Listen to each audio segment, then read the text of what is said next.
Bom dia, boa tarde, boa noite, sejam muito bem-vindos a mais um Clube do Livro, aqui no CAC, Estudos Espíritas. Aqui quem vos fala mais uma vez é Croix Freitas, desejando um início de ano maravilhoso para todos vocês.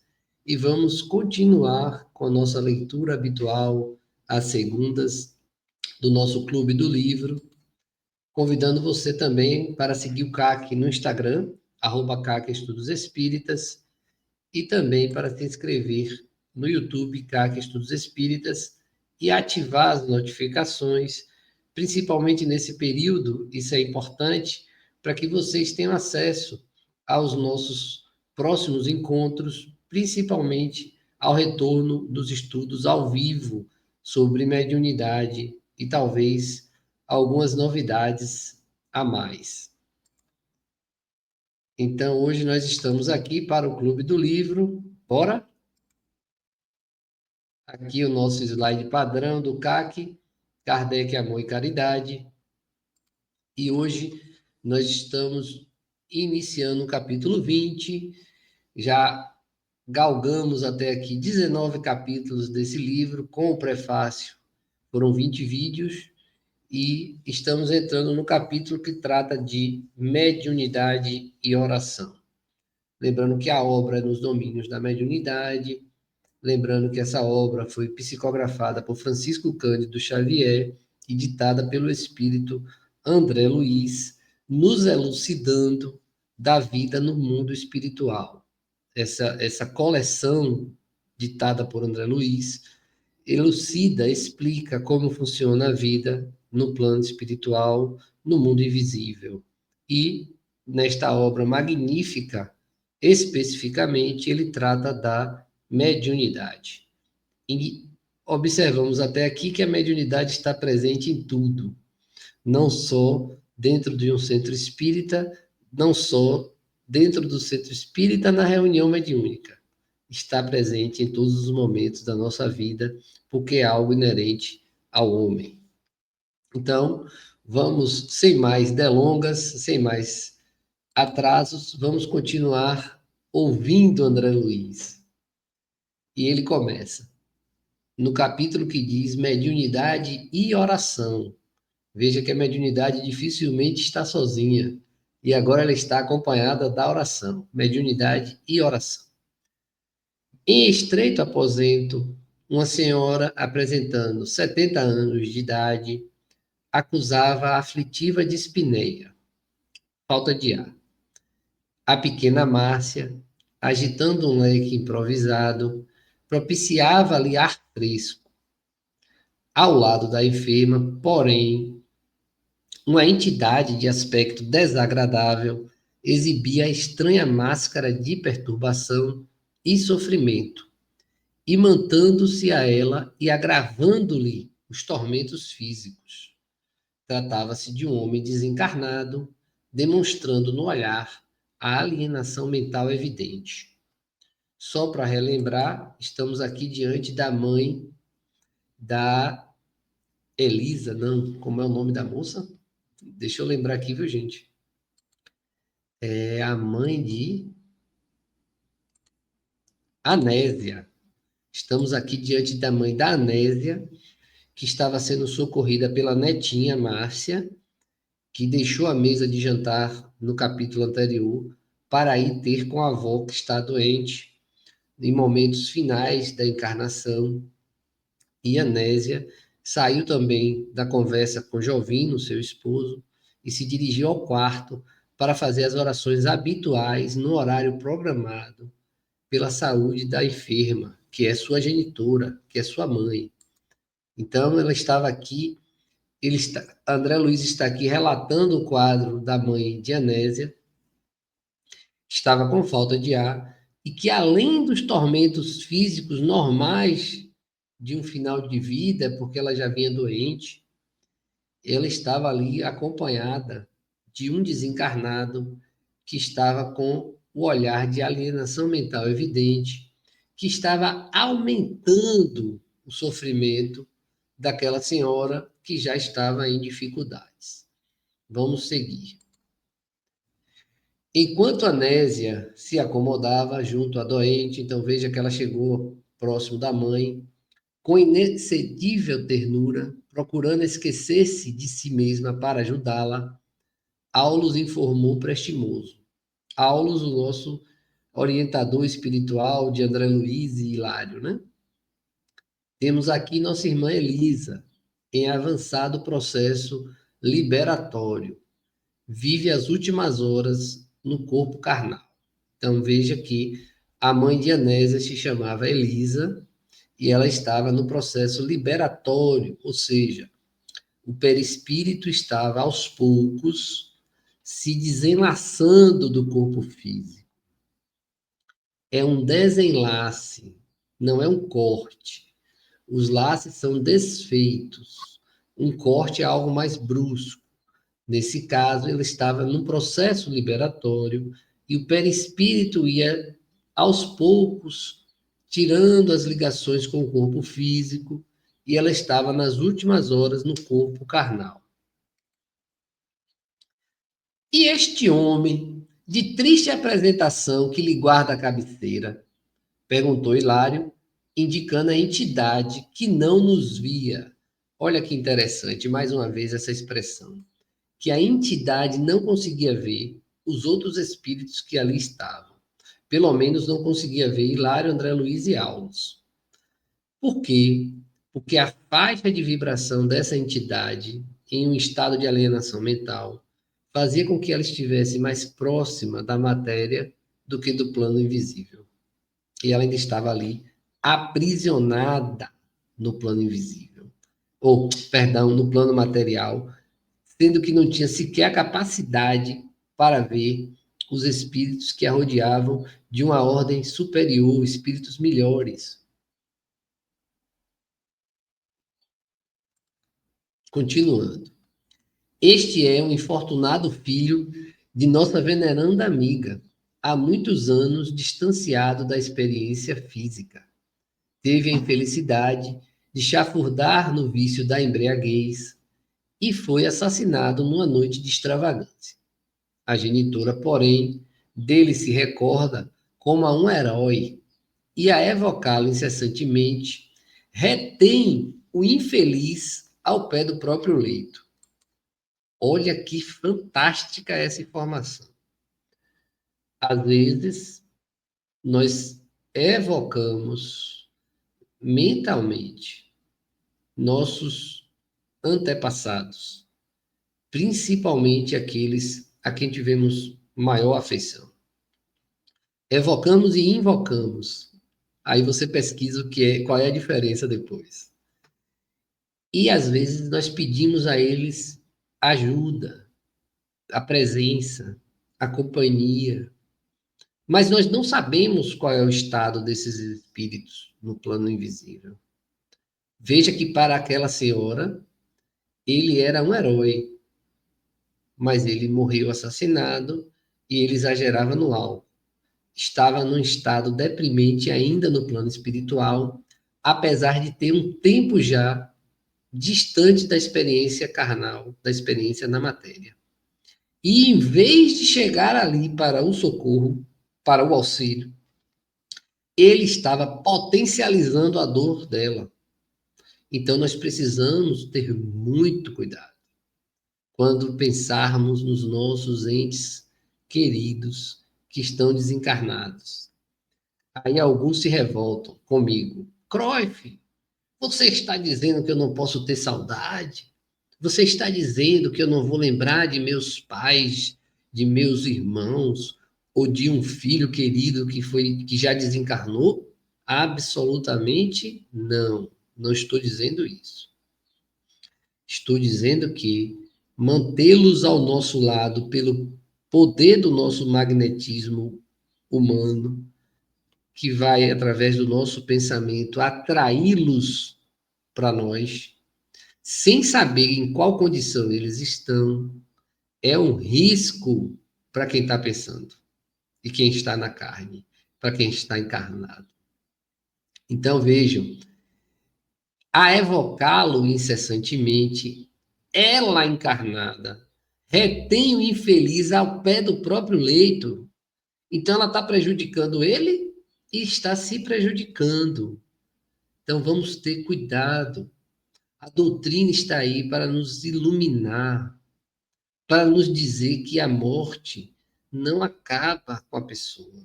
Ela continua viva e que nós, encarnados que ficamos, teremos a oportunidade do reencontro. E às vezes, muitos desses reencontros acontecem antes do nosso próprio desencarne. Quantas pessoas não recebem psicografias ou até mesmo psicofonias de entes queridos que já desencarnaram? Então, a doutrina espírita, o espiritismo, vem nos ensinar que a morte não é o fim, que vai haver o reencontro.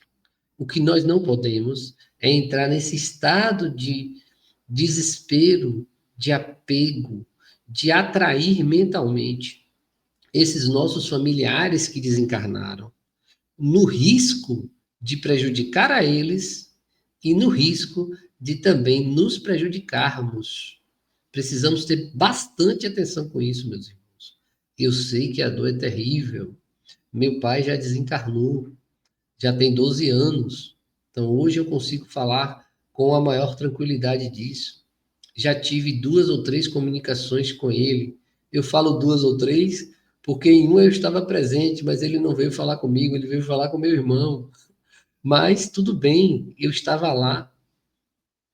E as pessoas precisam entender que enquanto esses espíritos não estiverem em uma condição melhor no plano espiritual, nós não devemos atraí-los pela força do nosso pensamento para ficarem aprisionados ao nosso lado. Há um prejuízo duplo para o desencarnado e para o encarnado. Espero ter clareado um pouco isso, apesar das dores do luto que todos nós passamos, que é uma coisa natural.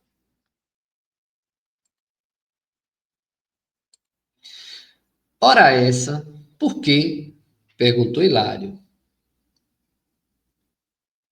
O assistente, Aulus, modificou o tom de voz e recomendou-nos serenidade. Analisaríamos o caso em momento oportuno. O problema de Anésia, a filha que estava ali ao pé da mãe, pedindo pela sua saúde, pedia colaboração imediata. Realmente, a pobre senhora de fisionomia fatigada acariciava a enferma com palavras de amor, mas Dona Elisa parecia alocada, distante. Anésia desfez-se em lágrimas. Por que chorar, mãezinha? Vovó não está pior. Aqui foi Márcia. A voz meiga de Márcia ressoou no quarto, modulada com inefável carinho. A menina, que nem de longe poderia perceber a tortura materna, enlaçou a genitora, convidando-a à oração. Dona Anésia desejou a presença das filhas mais velhas. Contudo, Macina e Marta alegaram que o natalício de uma companheira de trabalho lhes impunha a necessidade de sair por alguns minutos. A dona da casa sentou-se rente à enferma e, acompanhada pela atenção da filhinha, pronunciou sentida prece. À medida que orava, funda modificação se lhe imprimia ao mundo interior. Os dardos de tristeza que lhe dilaceravam a alma desapareceram ante os raios de branda luz a se lhe exteriorizarem do coração. Então veja que, apesar de todas as dores que Anésia estava sentindo, relembrando apenas que ela estava sendo traída por Jovino, seu esposo, que tinha acabado de sair para encontrar com a amante, deixando ela sozinha com as filhas em casa e a mãe enferma, achando que porque estava provendo a casa das necessidades materiais, ele não precisaria estar ali presente naquele momento. deixando a família abandonada. Então, Anésia estava ali dilacerada.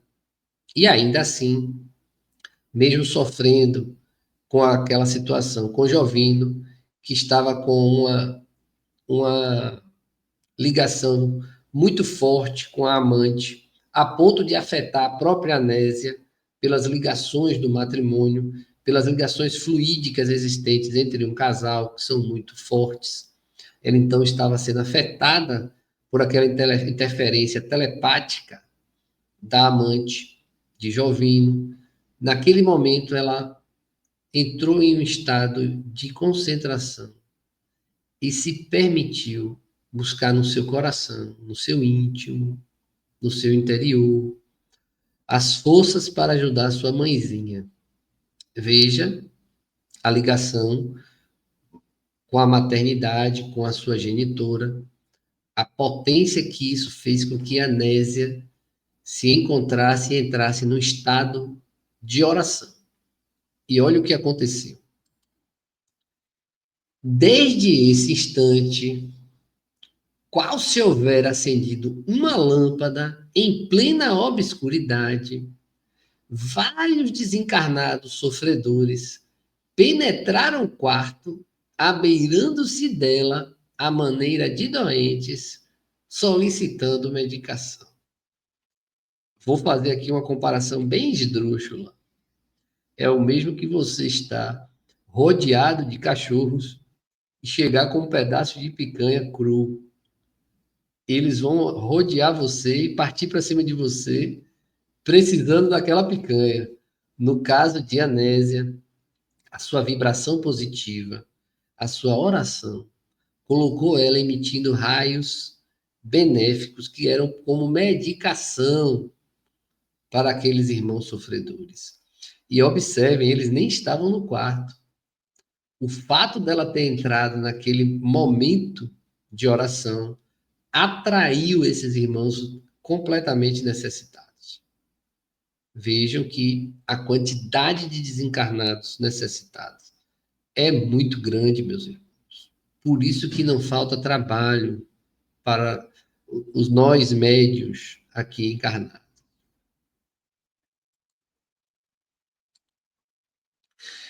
Nenhum deles nos assinalava a presença. Mais uma vez, ó, eles estavam tão ainda materializados que não conseguiam sentir ou ver a presença daqueles espíritos numa condição melhor. E diante da nossa curiosidade silenciosa, Aulus aclarou. Aulus, mais uma vez, explicou para André Luiz e Hilário. São companheiros que trazem ainda a mente em teor vibratório idêntico ao da existência na carne. Então, eles ainda se achavam presos à matéria. Na fase em que estagiam, mais depressa se ajustam com o auxílio dos encarnados, a necessidade dos médios, em cuja faixa de impressões ainda respiram. Quantos se encontram em semelhante estado, dentro do raio de ação das preces de nossa amiga, recebem o toque de espiritualidade que emana do serviço dessa natureza e, quando sensíveis ao bem ou sedentos de renovação interior, dão-se pressa em responder ao apelo de elevação que os visita, aderindo à oração de cujo sublime poder recolhem esclarecimento e consolo, amparo e benefício. E aqui eu faço mais uma pausa para lembrar o poder, a importância, a necessidade de reuniões de prece, de vibração, de oração.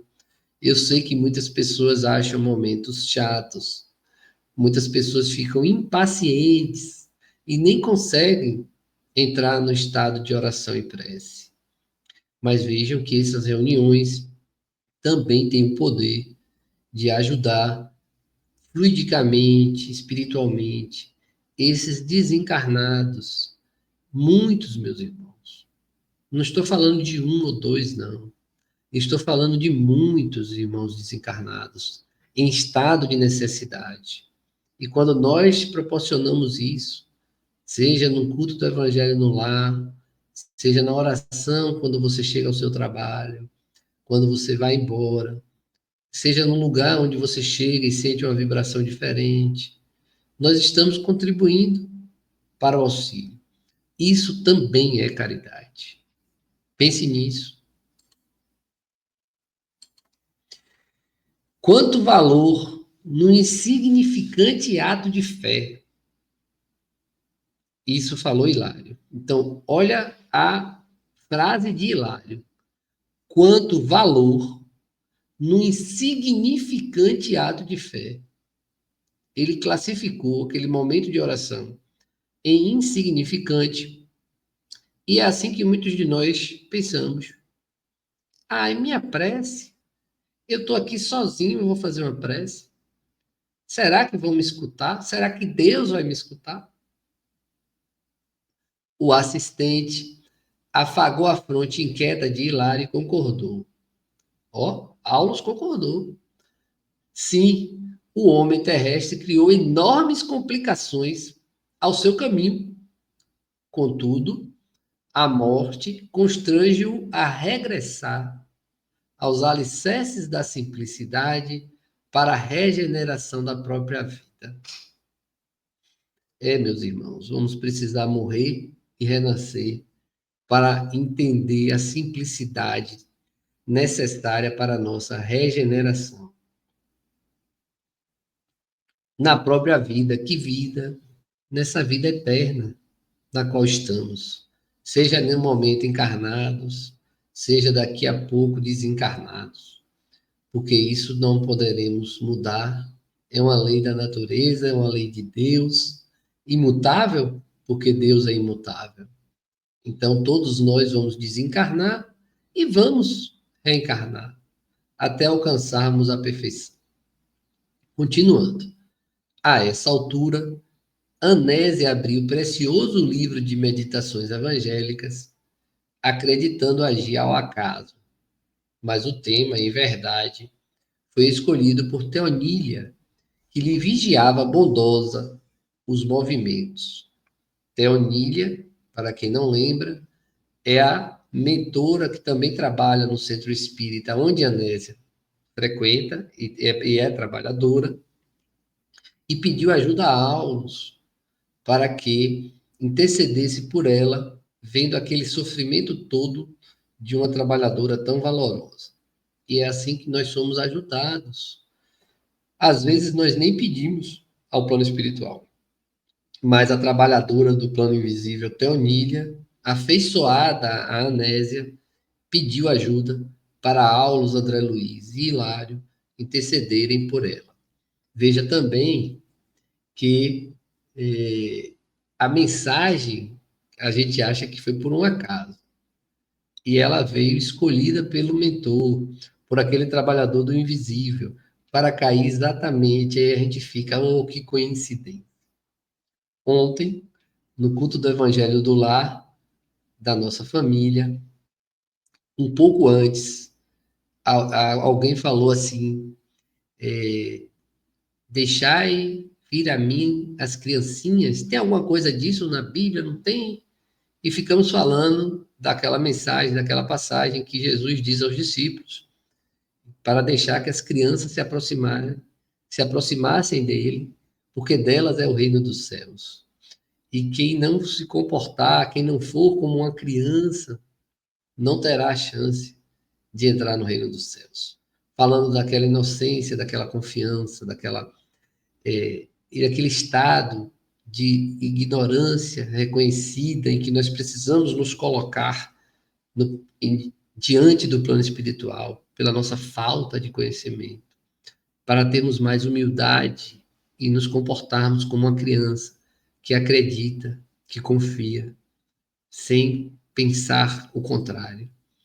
E então eu abri o Evangelho e caiu uma mensagem que cai para mim com frequência. Eu não vou dizer qual é.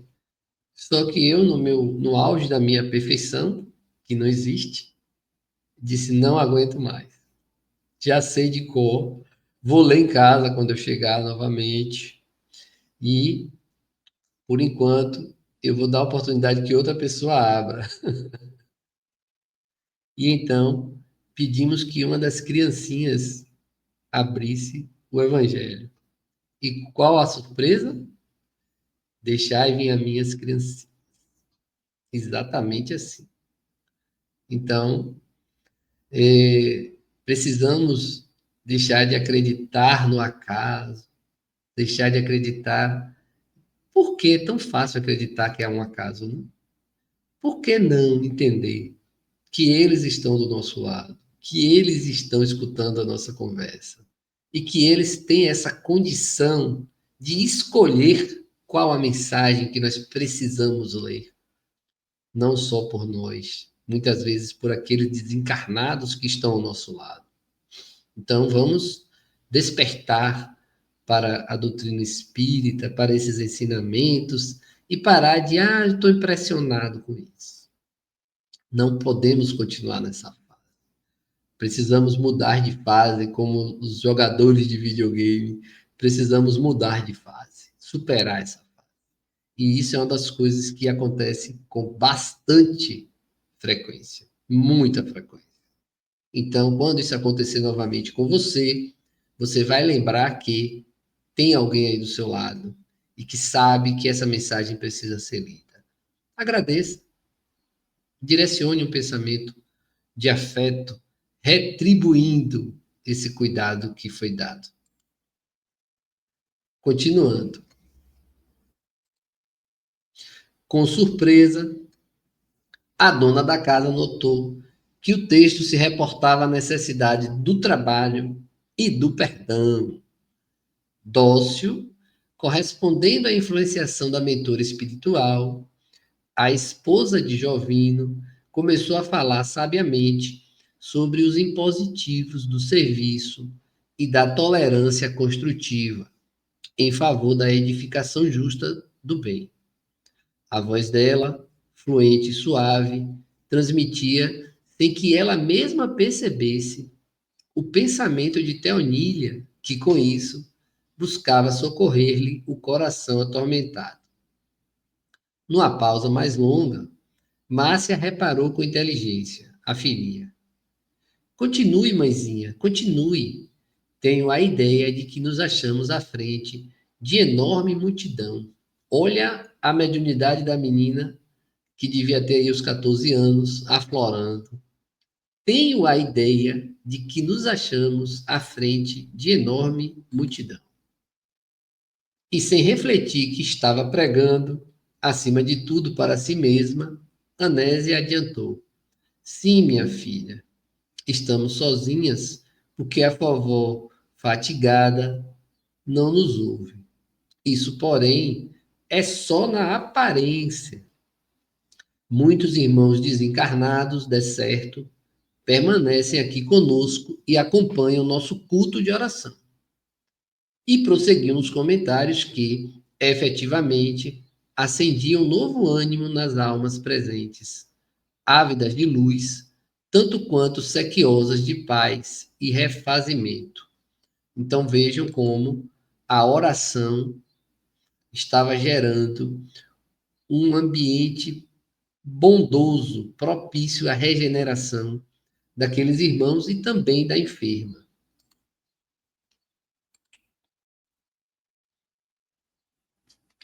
Terminada a tarefa, Márcia despediu-se da mãezinha com um beijo.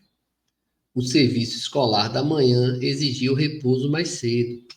Depois de afetuosas recomendações à menina, viu-se Anésia a sós com a genitora, semi-inconsciente. Acariciou-lhe o rosto, pergaminhado e pálido, acomodou-lhe a cabeça, suarenta, nos travesseiros e estirou-se ao lado dela, como que procurando pensar. Aulus fez significativo gesto até Onília e exclamou: Este é o momento exato. Olha que interessante. Ela ficou sozinha com a mãe, começou a fazer carinhos na mãe, ajustou todas as condições físicas que a mãe precisava para ter um bom repouso, apesar de todas as dores que vinha sentindo, todas as dificuldades. E naquele momento em que ela estava sozinha com a mãe, Aulus falou para Theonília: este é o momento exato. Cuidadosamente, começaram ambos a aplicar-lhe passes sobre a cabeça, concentrando a energia magnética ao longo das células corticais. Olha que fantástico.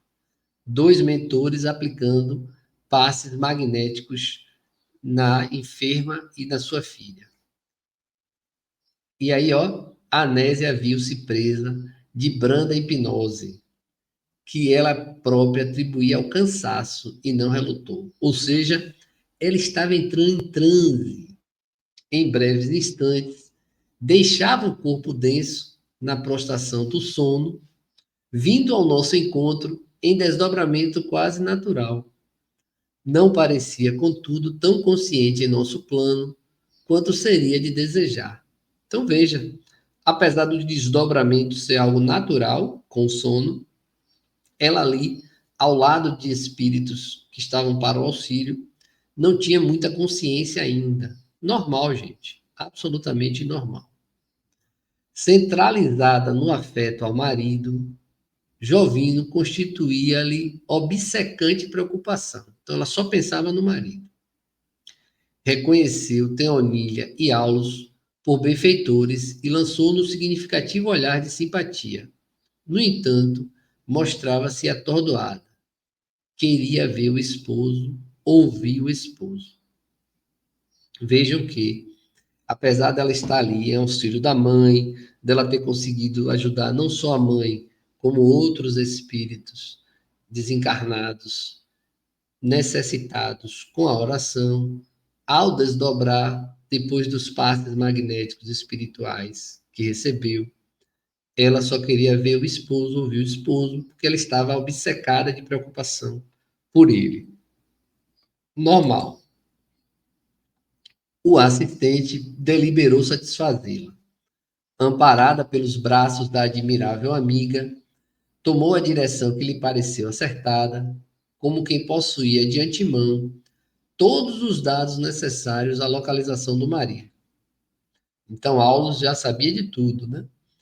Aulus conosco explicou que as almas, quando associadas entre si, vivem ligadas umas às outras pela emanação magnética, superando obstáculos e distâncias. E aqui a intuição me veio, eu vou falar. Me perdoem aqueles que não gostam, mas eu preciso falar. Como não vamos estudar magnetismo, gente? Como vamos estudar a doutrina espírita sem magnetismo, gente? Olha o que está dito aí, que as almas vivem ligadas umas às outras pela emanação magnética, superando obstáculos e distâncias. Então, vamos despertar para um assunto tão interessante, empolgante e que explica muitas coisas. Em vasto salão de um clube noturno, surpreendemos Jovino e a mulher que se fizera nossa conhecida nos fenômenos telepáticos, no capítulo anterior, integrando um grupo alegre em atitudes de profunda intimidade afetiva. Então, ela estava ali, Anésia estava ali vendo Jovino com a amante em um clube, em um salão, e em profunda intimidade. Rodeando o conjunto, diversas entidades estranhas para nós formavam um vicioso círculo de vampiros que não nos registravam a presença. Mais uma vez, os espíritos que estão altamente materializados, apesar de desencarnados, não registram a presença daqueles benfeitores que estão no local. O anedotário, menos edificante, prendia as atenções.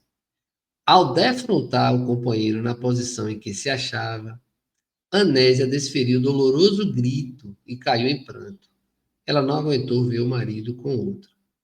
Seguida por nós, recuou ferida de aflição e assombro, e tão logo nos vimos na via pública, Ponto. Bafejados pelo ar leve da noite, o assistente abraçou a paternal. Olha que interessante, você deve estar pensando aí. Não seria melhor privar Anésia daquele contato com o marido e outra mulher, mesmo no estado de desdobramento? Não seria prudente poupar essa irmã daquela dor? Veja que Aulus, consciente de todas as informações, fez a escolha de mostrar a ela e, nesse momento, acolheu Anésia diante do seu desespero e da sua dor ao ver o marido com outro. Notando-a mais senhora de si, embora o sofrimento lhe transfigurasse o rosto, falou-lhe com extremado carinho. Aulus falou para Anésia: minha irmã, recomponha-se. Você orou, pedindo assistência espiritual, e aqui estamos, trazendo-lhe solidariedade. Não chegou lá para resolver o problema, não chegou lá para afastar Jovino da amante, não chegou lá para dar solução aos problemas do encarnado. Aqui estamos trazendo-lhe solidariedade. Reanime-se e não perca a esperança. Esperança? Clamou a pobre criatura em lágrimas. Fui traída, miseravelmente traída. E o entendimento entre os dois prosseguiu comovente e expressivo. Traída por quem? Aulus, viu? Traída por quem? Agora a Nésia fala, por meu esposo, que falhou aos compromissos do casamento. Ao que Aulus disse, mas você admite, porventura, que o casamento seja uma simples excursão no jardim da carne?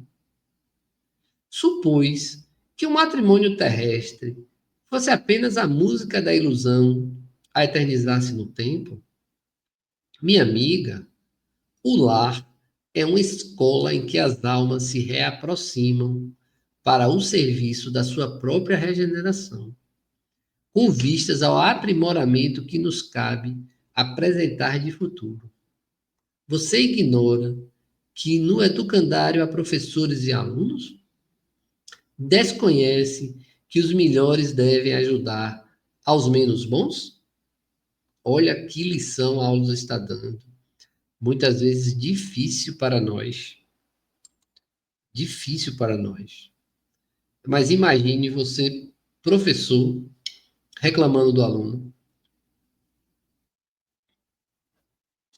Se você que é o professor e o aluno que está necessitado do conhecimento, o que você vai reclamar dele se você não conseguiu ainda transmitir para ele o conteúdo?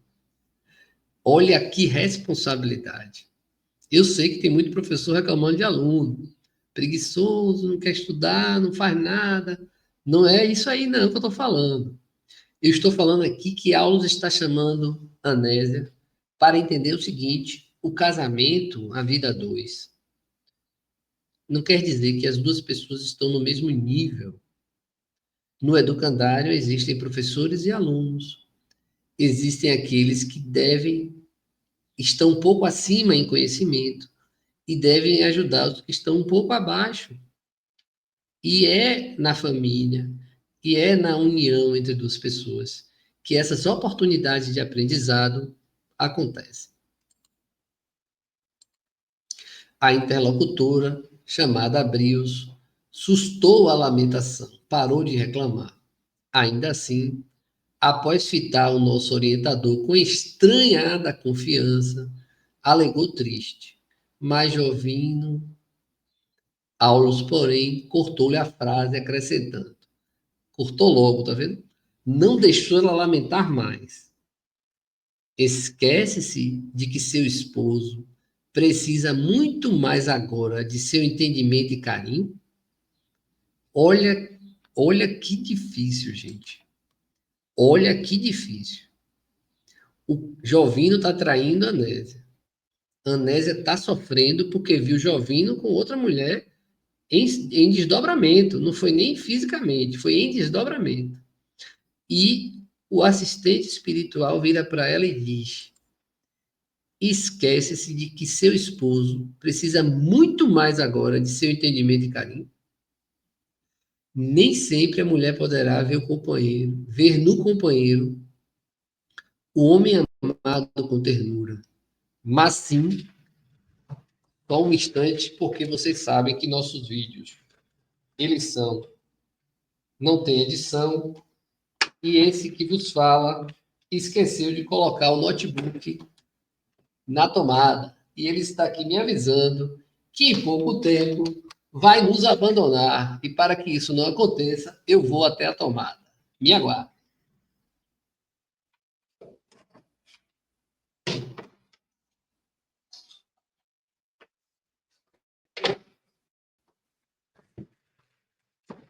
Voltei. Voltei e espero continuar na mesma conexão com vocês aqui, porque estamos no momento delicado do capítulo, em que Anésia precisa, então, se preencher dos melhores sentimentos, dos melhores pensamentos, para então ajudar aquele que está traindo ela, seu esposo Jovim. Então, nem sempre a mulher poderá ver no companheiro o homem amado com ternura, mas sim um filho espiritual, necessitado de compreensão e sacrifício para soerguer-se, como também nem sempre o homem conseguirá contemplar na esposa a flor de seus primeiros sonhos, mas sim uma filha do coração, a requisitar-lhe tolerância e bondade, a fim de que se transfira da sombra para a luz. Que lindo, hein? Que lindo. Então, meus irmãos, não é aqui colocar o marido como filho, nem colocar a esposa como filha, porque isso também está errado. Nós, quando nos unimos a outra pessoa, não podemos tomar o lugar dos seus pais, nem o homem adotando a esposa, nem a esposa adotando o marido, mas sim do ponto de vista espiritual, precisamos nos olhar como irmãos. Nós não somos apenas a carne, apesar das ligações fluídicas provenientes do desejo, da atração, da relação física, nós temos ali um irmão em progresso. Precisamos ter completa consciência disso. Todos nós estamos em progresso. E para que possamos ser perdoados, precisamos perdoar. Para que possamos ser entendidos, precisamos entender. Então, precisamos lembrar disso. É duro, é difícil, mas nós precisamos lembrar disso. Não podemos exigir do outro que esteja da mesma forma ou pense da mesma forma que nós pensamos. Aí já vira egoísmo.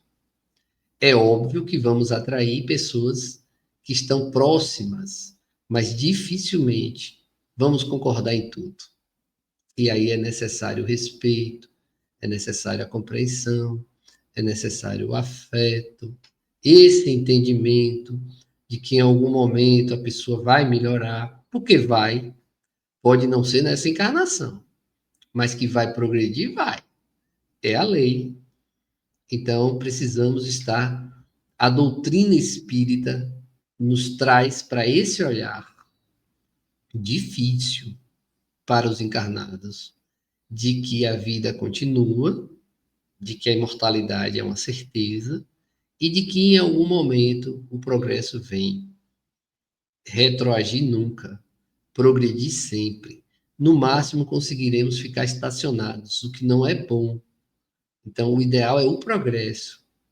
E nesse caso, quem mais estava precisando era Jovino.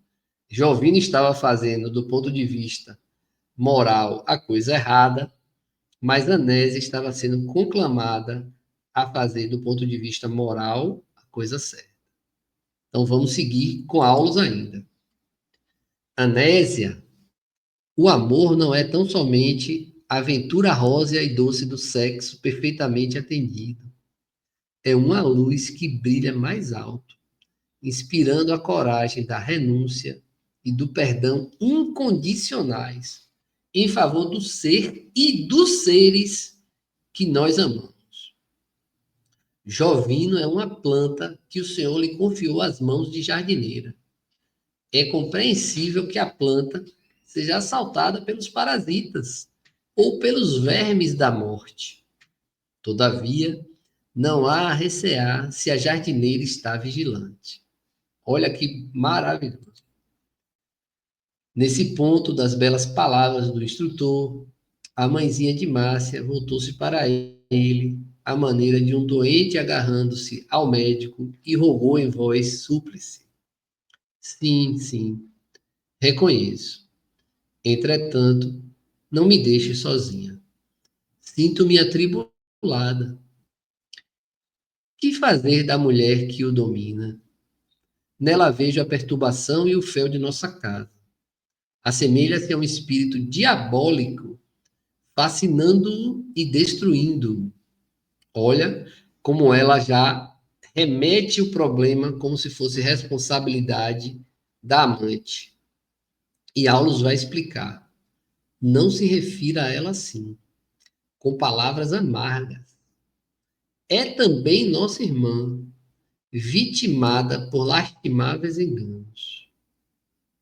Então, Anésia tinha que ter compreensão para com Jovino e para com aquela que estava sendo amante de Jovino, pois os dois estavam na condição de vítimas de lamentáveis enganos. Estavam errados.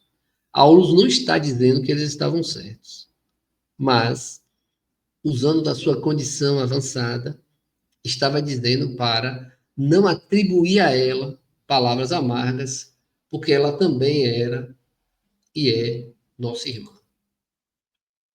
Ao que Anésia retruca, ó. Mas como aceitá-la?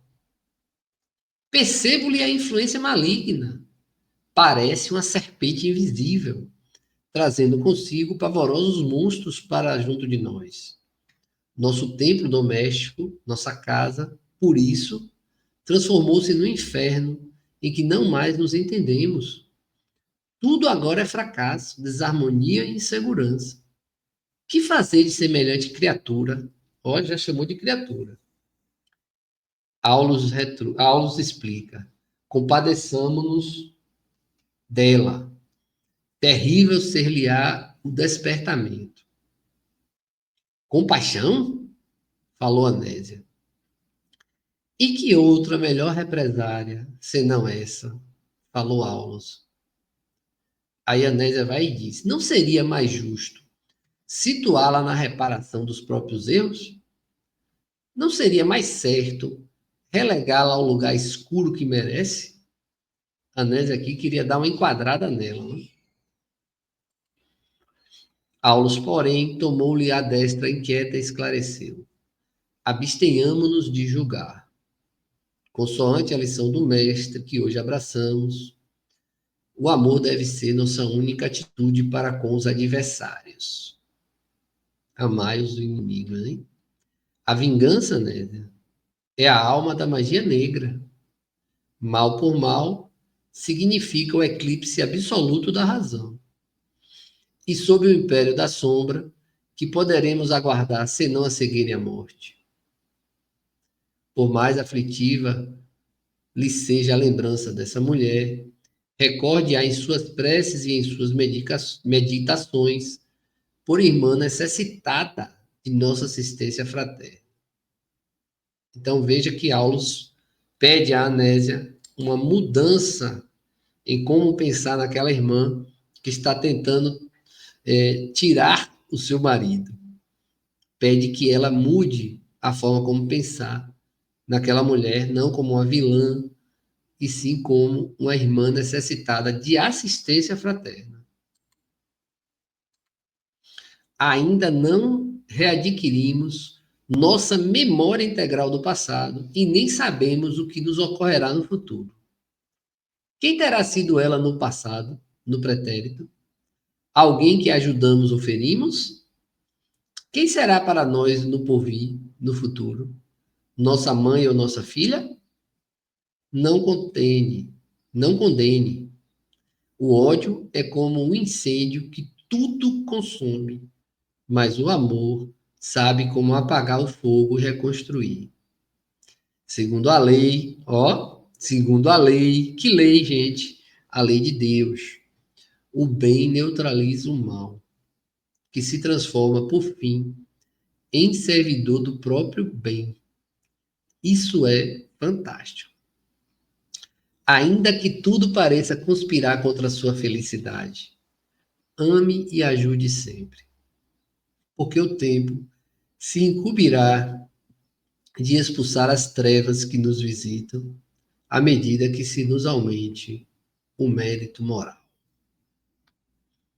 Meus irmãos, não podemos condenar aqueles que achamos que estão em erros, porque não temos acesso a nossas memórias do passado. Não devemos nos colocar em condição de vítimas, porque não sabemos o que fizemos em outras encarnações. Então, uma pessoa hoje que você olha e encara como um inimigo, como um desafeto, como alguém que lhe prejudica, pode ter sido sua vítima em vidas anteriores. Quem somos nós para julgar? Quem somos nós? Então, vamos pensar nisso. Às vezes não. É muito fácil julgar. É muito fácil ver o defeito do outro quando não conseguimos olhar os nossos. Vamos voltar o olhar para nós mesmos. Vamos corrigir os nossos defeitos. Imagine que se cada um corrige seu próprio defeito, o mundo fica perfeito. Agora, passamos muito tempo tentando corrigir os defeitos dos outros e esquecemos de corrigir nossos velhos hábitos, tão difíceis, porque nós somos difíceis. Vamos começar a reconhecer, nós somos muito difíceis. Ainda há pouco, um amigo de décadas virou para mim e disse: Você me ensinou uma coisa muito importante. E o que me impressionou foi a exatidão dele. 8 anos atrás, você me xingou e disse isso, isso e isso. E eu aprendi. E aí tinha uma pessoa do nosso lado e eu comecei a rir e disse, mas eu não xinguei, que ele falou o palavrão que eu falei na época.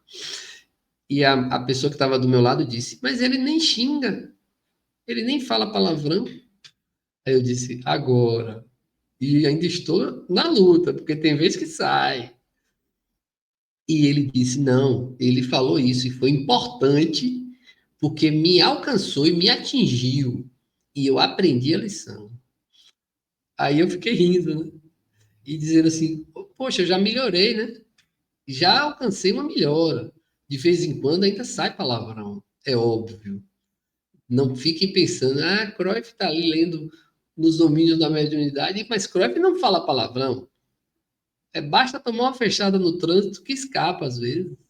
Mas a gente tenta e continua no caminho do progresso. E interessante como naquele momento, mesmo com o palavrão, eu ajudei aquele irmão que aprendeu uma lição. Então a gente não precisa estar perfeito para ajudar. A gente tem que ir buscando aumentar o nosso mérito. Claro que no dia que eu disser não consigo mais falar um palavrão, eu já estarei melhor. Hoje eu não consigo dizer isso. Não posso esconder isso de vocês. Mas quem sabe no futuro eu consiga. A meta é essa. É ser melhor hoje do que ontem. E amanhã ser melhor do que o hoje. E vamos continuando. Mas vejam que, segundo a lei, o bem neutraliza o mal, que se transforma, por fim, em servidor do próprio bem. Esse irmão que muitas vezes você está pensando que é um inimigo, se você conseguir fazer a ele o bem, ele pode virar seu amigo. Não estou dizendo que vai virar, que se resolve rapidamente, Mas quantas obsessões duram várias encarnações, meus irmãos? Obsessões duram encarnações. Os espíritos se perseguem por vidas. E se a gente cria um entendimento, uma consciência de como acabar com isso, se possível, vamos fazer isso bem. Precisamos aceitar que em algum momento nós não fomos como somos hoje. Então, possivelmente, já praticamos atos que podem ter ferido outras pessoas, mesmo não lembrando.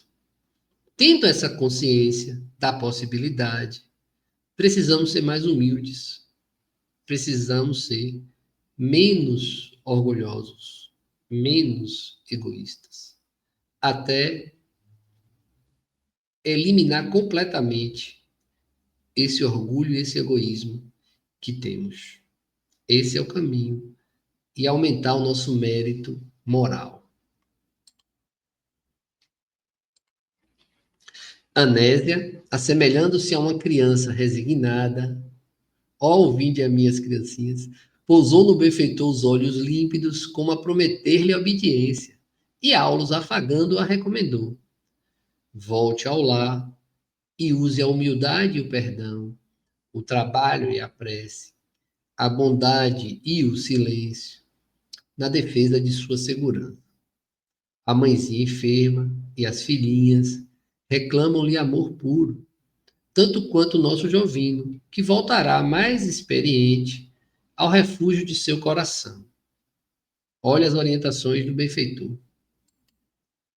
Anésia ergueu a cabeça para o firmamento constelado de luz, pronunciando uma oração de louvor, e em seguida tornou a casa. Vimos-la despertar no corpo carnal, de alma renovada, quase feliz. Enxugou as lágrimas que lhe banhavam o rosto e tentou ansiosamente recordar, ponto a ponto, a entrevista que tivera conosco. Em verdade, não conseguiu alinhar senão fragmentárias reminiscências, mas reconheceu-se reconfortada, sem revolta e sem amargura, como se mãos intangíveis lhe houvessem lavado a mente, conferindo-lhe uma compreensão mais clara da vida. Recordou Jovino e a mulher que o hipnotizava, compadecidamente, como pessoas a lhe exigirem tolerância e piedade. Tolerância e piedade. Ponto. Profundo entendimento brotava-lhe agora do espírito. A compreensão da irmã superava o desequilíbrio da mulher. E pensava, abre aspas, Anésia, tá, gente? Que lhe adiantaria a revolta ou o desânimo, quando lhe competia a defesa do lar, fazendo justiça com as próprias mãos, não prejudicaria aqueles que lhe constituíam a riqueza do coração? Em qualquer parte, o escândalo é a ruína da felicidade. Não devia render graças a Deus por sentir-se na condição da esposa digna? Sim, de certo, a pobre criatura que lhe perturbava o marido não havia acordado ainda para a responsabilidade e para o discernimento. Necessitava, pois, de compaixão e de amparo, ao invés de crítica e azedume. Consolada e satisfeita, passou a medicação da genitora. Hilário, admirado, exaltou os méritos da oração, ao que Aulos anunciou: em todos os processos de nosso intercâmbio com os encarnados, desde a mediunidade torturada à mediunidade gloriosa, a prece é abençoada à luz, assimilando correntes superiores de força mental que nos auxiliam no resgate ou na ascensão. Indicando a dona de casa, agora em serviço no aposento, meu colega observou: vemos então em nossa amiga preciosa mediunidade a desenvolver-se. Falou Hilário. E Aulos comenta: como acontece a milhões de pessoas, disse o orientador. Ela detém consigo recursos medianímicos apreciáveis que podem ser inclinados para o bem ou para o mal, competindo-lhe a obrigação de construir dentro de si mesma a fortaleza de conhecimento e vigilância, na qual possa desfrutar em pensamento as companhias espirituais que mais lhe convenham à felicidade. E pela prece busca solução para os enigmas que lhe flagelam a existência, falou Hilário. Aulo sorriu e ajuntou. Encontramos aqui precioso ensinamento acerca da oração. Anésia, mobilizando-a, não conseguiu modificar os fatos em si, mas logrou modificar a si mesma. As dificuldades presentes não se alteraram. Continua tudo igual. Jovino continua em perigo, a casa prossegue ameaçada em seus alicerces morais, a velhinha doente aproxima-se da morte. Entretanto, nossa irmã recolheu expressivo coeficiente de energias para aceitar as provações que lhe cabem, vencendo-as com paciência e valor. E um espírito transformado, naturalmente, transforma as situações. Então, à medida que nós melhoramos, tudo ao nosso redor também melhora. O assistente, contudo, interrompeu-se e lembrou-nos o horário de volta. Por solicitação de Teonília, examinou a doente e concluiu que a desencarnação de Dona Elisa estava próxima. Externei o desejo de analisar-lhe o campo orgânico. Aqui André Luiz, né? Todavia, o instrutor recordou-nos a hora avançada e prometeu voltar conosco em tarefa de assistência à velhinha na noite próxima. Então vejam que terminamos aqui o capítulo, Aulos dizendo a André Luiz que voltarão na próxima noite para ajudar Dona Elisa, que estava desencarnando. E este será o capítulo 21 da próxima semana, Mediunidade no leito de morte. Deve ser fantástico também. Ficamos por aqui, meus irmãos, agradecido pela companhia, que todos tenham uma excelente semana e até o nosso próximo capítulo. Não esqueçam de dar o like aqui no vídeo, por favor, para ajudar assim a disseminar cada vez mais a doutrina espírita. Fiquem com Deus, um beijo e uma semana fantástica para todos vocês. Até a próxima.